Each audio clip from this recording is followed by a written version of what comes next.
Kamakailan lang, may viral na video si Filmar Alipayo.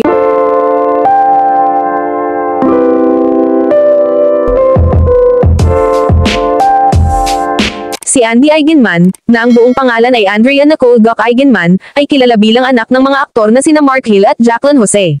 Siya rin ay kapatid sa ama nina Sid Lucero, Gabby Eigenman, at Max Eigenman. Si Andy Eigenman ay isang aktres at naging bahagi ng iba't ibang pelikula at palabas sa telebisyon. Kilala rin siya bilang isang kilalang personalidad sa social media, na may malaking bilang ng taga-subaybay sa mga plataporma tulad ng Instagram at Facebook.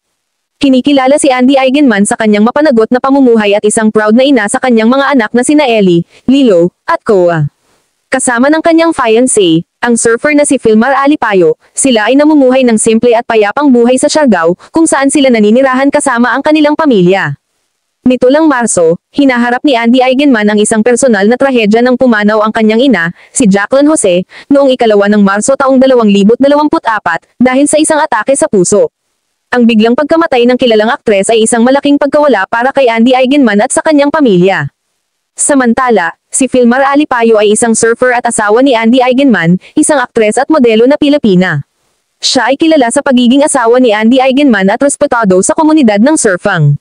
Ipinahayag ni na Filmar Alipayo at Andy Eigenman ang kanilang pag-angkin noong 20 ng Disyembre taong 2020 matapos ang ilang taon ng pagsasama at pagkakaroon ng 2 anak.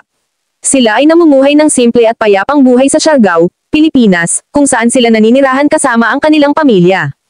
Kamakailan lang, may viral na video si Filmar Alipayo na kasama ang isa pang babae na nagdulot ng kontrobersya. Gayunpaman, tinukoy ni Andy Eigenman ang isyu sa kanyang Instagram, na nagsasabi na walang problema sa video at pinagkakatiwalaan niya ang kanyang asawa na makipag-ugnayan at makipagsosyalan sa iba.